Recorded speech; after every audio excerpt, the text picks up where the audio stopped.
Hey parents and coaches, are your kids using the right glove? The most important skill for youth athletes to learn is how to play proper catch. The problem is, most youth gloves are made with bad leather and are too big for small hands. They actually make it harder to play catch. That's why former Major League Baseball shortstop Kevin Smith created Cali gloves. Cali gloves are crafted from 100% Japanese kip leather and are the perfect size for kids. All Cali gloves come with palm slits, finger loops, and elastic wrist lacing that encourage proper hand placement, the right closing patterns, and give kids more confidence to go make plays.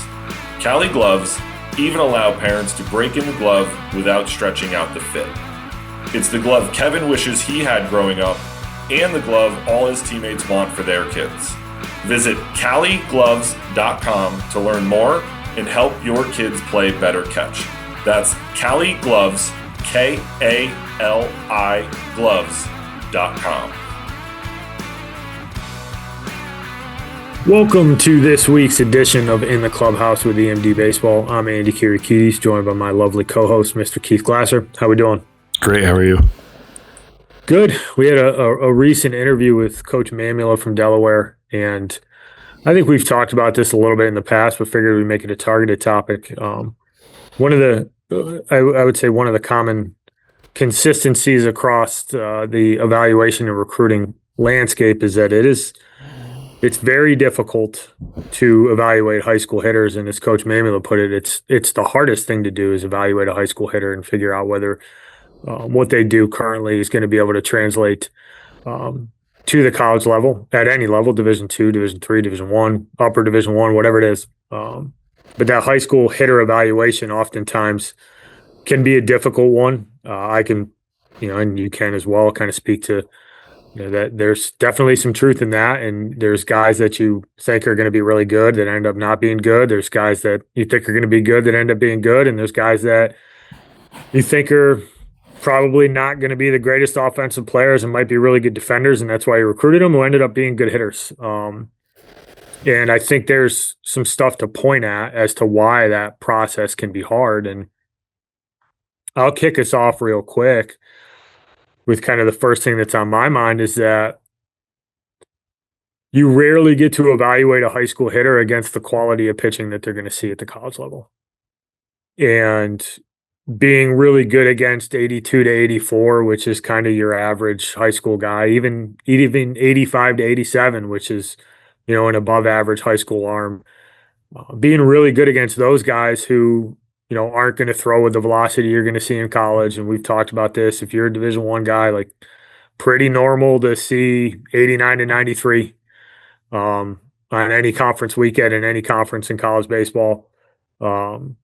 Better breaking stuff, better command, ability to cross count you, just an advanced level of pitching that you're going to see in college. And in high school, that 85 to 87 for a good high school hitter isn't going to be all that challenging of a velocity.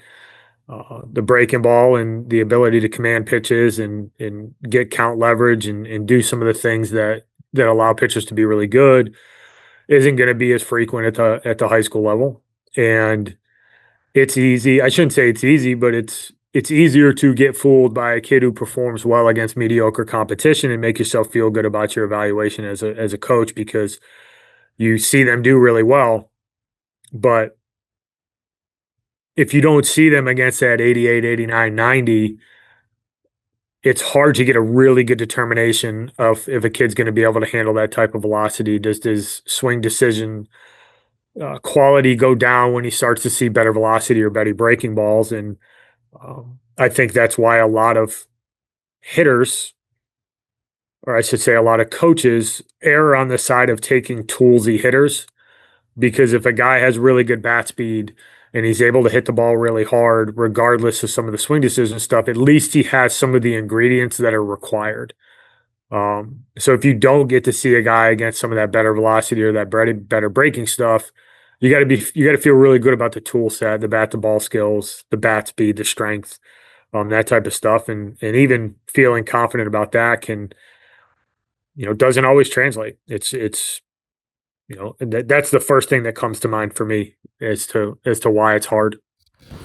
Yeah, I mean, I think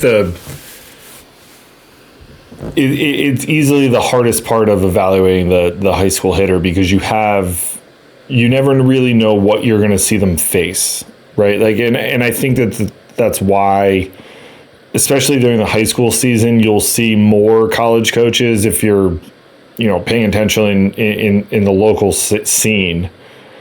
When a really good arm is throwing and they're playing a good team, like, there's probably going to be more college coaches at that event and at that game, because they want to see how some of the hitters are going to be able to handle that type of pitcher, / how that pitcher handles what could be potential college hitters.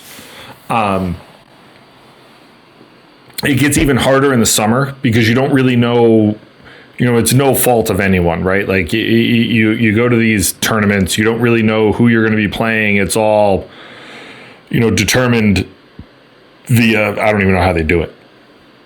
But you get into pool play and you might be playing some teams that aren't very good. And it's hard to evaluate hitters when they're playing below average high school competition and extrapolating that out to college hitters. Because if you're playing below average high school hitters or pitchers, it's hard to be like, well, I saw him handle 80, but we're never going to see 80. So what does that look like? And I do think there is some truth in, and Jimmy Jackson is a big believer in this, and Coach Rossi as well. Like, hitters hit, right? We've all seen it. But I think a lot of those guys are kind of outliers. Where, like, yeah, there's guys that can handle 80. There's guys that can handle 85. There's guys that, like, they can handle 80, 85, 89, 92, 93, and they do it. But there's going to be a big leap with a large portion of the high school hitters where they're going to struggle against 87, 88, 89, 90.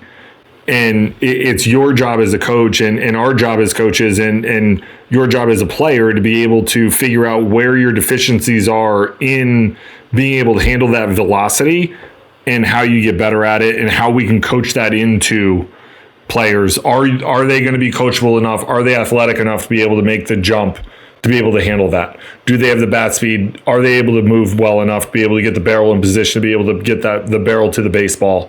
Things of that nature. And that's where I think it gets incredibly tough when you start evaluating those guys, because there's a lot of different movement specialists out there, and how do guys move? What do they do this way? How athletic are they? And there's no real secret sauce to it. Like Coach Rakutia talked about it, and we've had a lot of people. Coach Mamula talked about it. There's guys that I've coached that I would never teach them to hit the way that they hit, and they had an extraordinary amount of success and went on and had a great pro career. And there's other guys that you would kind of look at and be like, that's the picture perfect swing, and they hit 220 in Division I baseball or 280 in Division III baseball.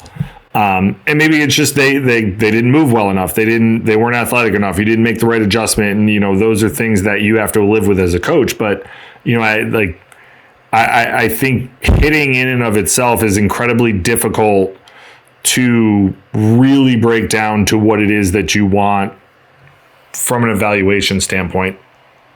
Everyone kind of has their core tenets of what they believe really good hitters do, and they'll recruit guys that do those things, but you also have to be able to show up and show out. And we've talked about this, where when the lights are on, you got to be able to produce.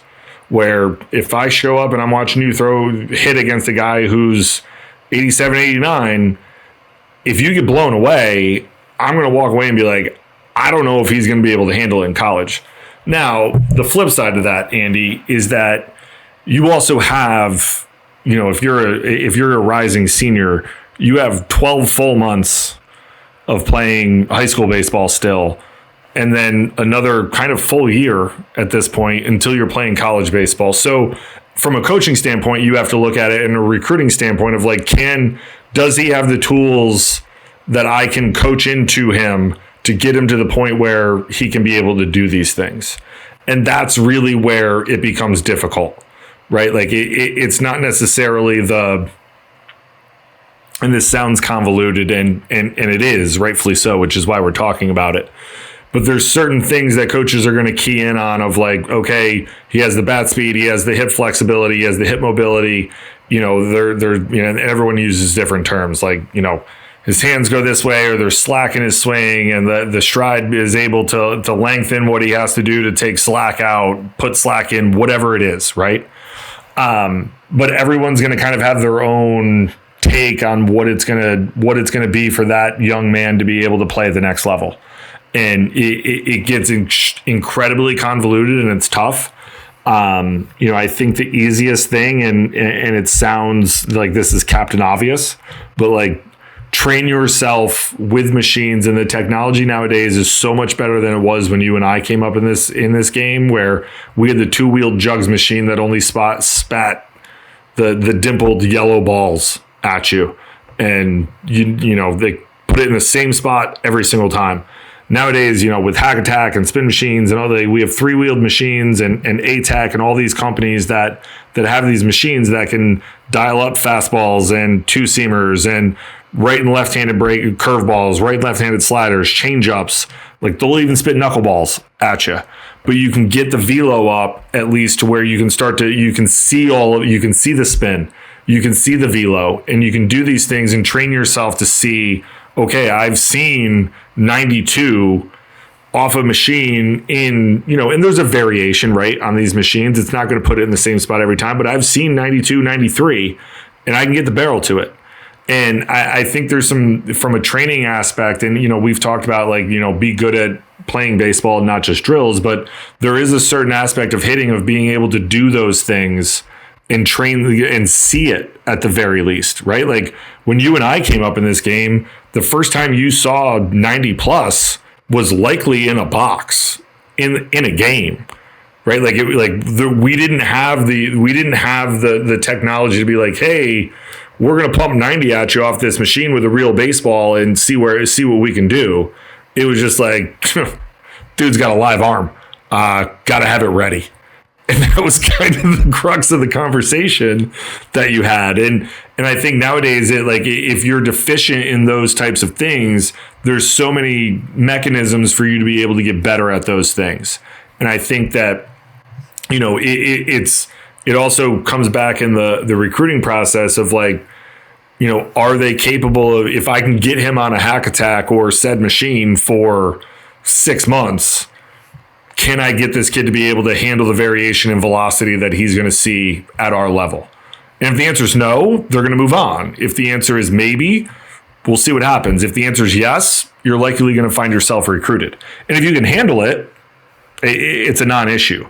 But it gets incredibly difficult nowadays being able to evaluate the high school hitter for those reasons. There's not enough arms out there that you're going to see on a regular basis that are going to be college comparable for guys to be able to make a really good evaluation on you. And that's where it really gets difficult for coaches to be able to make those evaluations. If you're the parent of a high school baseball player with college aspirations, you already know the recruiting process can feel overwhelming. Endless showcases, nonstop emails, and big promises with very little clarity. That's why we recommend Diamond College Showcase Camps, the nation's premier academic baseball showcase. At Diamond College Showcases, every college coach in attendance is there with a purpose: to coach, instruct, evaluate, and recruit. Every player is seen, every player is engaged, and every family leaves with a clear understanding of where they truly stand. This is not a mass camp. College coaches run the drills, evaluate every athlete, and provide honest professional feedback that you can trust. Diamond College Showcase Camps are built for serious student athletes who value both baseball and academics. If you're looking for transparency, clarity, and a recruiting experience that respects your time and your player's future, Diamond College Showcase is the place to be. To learn more, visit diamondcollegeshowcase.com. Yeah, it's why there's such a premium put on trying to see guys in events and at games where they are facing good competition, right? There's a reason that coaches from all over the country flock to Georgia to go to the PBR Future Games, because that the filter for that game is going to allow you to see guys compete against other guys who are really high level players, and your evaluation is a lot cleaner. You can see a guy against 88 to 91 with a good breaking ball and figure out how he's going to handle that type of stuff in that particular setting. And that's gives you clues, right? And I think coaches, from an evaluation perspective, they lean on their history. They lean on what they know has worked in the past. Like many coaches try to comp guys to guys that they've had in their program before, or guys that they've coached, or guys that they've coached against. Like, hey, this guy reminds me of this guy. This guy was really good. Here's why. The frame's the same. Swing path is really similar. I feel like he controls the strike zone in a similar way. And like you start to try to find these comparisons that you've seen historically that give you some context into whether a guy's going to be successful or not, or at least increase the probability that you're on the right type of guy.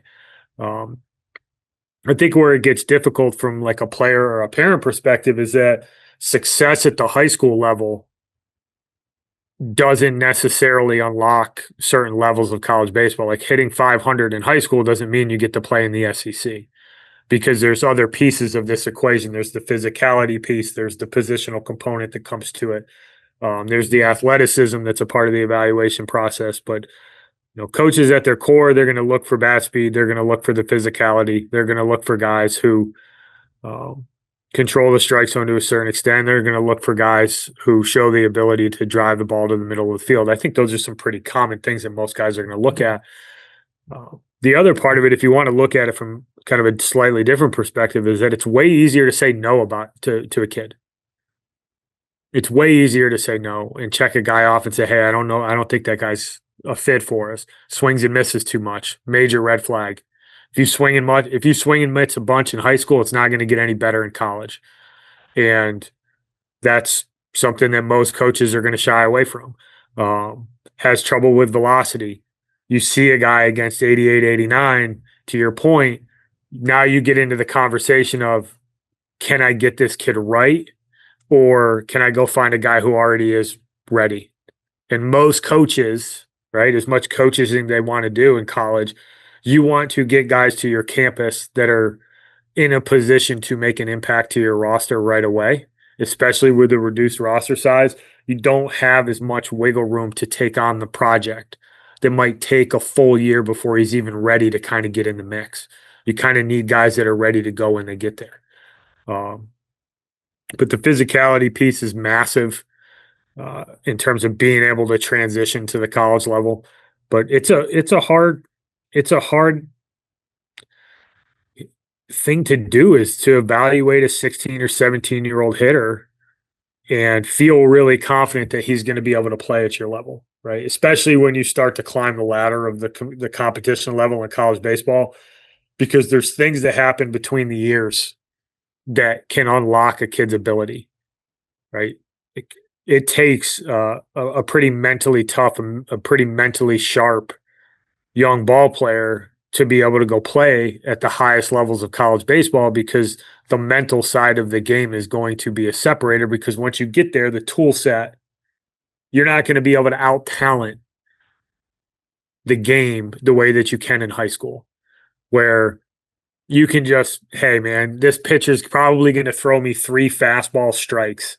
I'll hit one of them. Well, you get to college, you might only get one really hittable, drivable pitch in an at-bat. And if you miss that one, like, good luck, man. Here's 97, see what you can do with it. And it gets harder and harder. And I think every coach would tell you that high school hitters are hard to evaluate. And I don't want to say it's a coin flip, because it's better than a coin flip, I would like to think, but it's difficult. And I think there's a reason that at the upper levels of college baseball, where they're actively kind of going in the portal to find guys, I think that, and I feel this anecdotally, but it's also conversations with guys in those higher level conferences, that we want to get our high school guys, we want them to be our middle of the field athletes. we feel comfortable going into the portal to get the corner guys and get the bats because it's way easier to evaluate a college hitter who's already done it for a year or two than it is to take a guess on a bat at the high school level. And I agree with them 100%. If you're going to recruit a left fielder in high school, that kid better, you cannot miss if that kid's a left fielder. He better bang baseballs, period. But you can go find a college hitter at any level that can go play left field. And you have college numbers to back up your assumption. You've seen how do they do against velocity. With all the data these guys have now, you can break it down. I want to see every single fastball this kid faced that was above 92 miles an hour.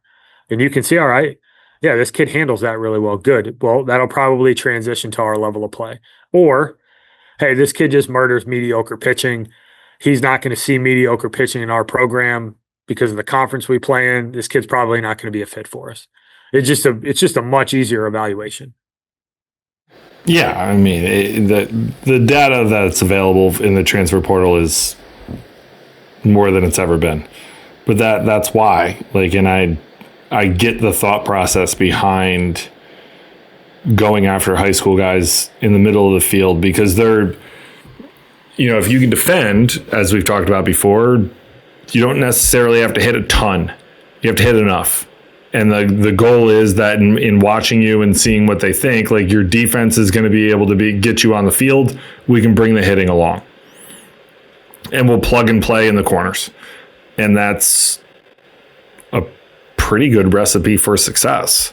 It doesn't mean that they're not going to recruit high school corner guys, but those high school corner guys are going to be dudes that can bang it and play defense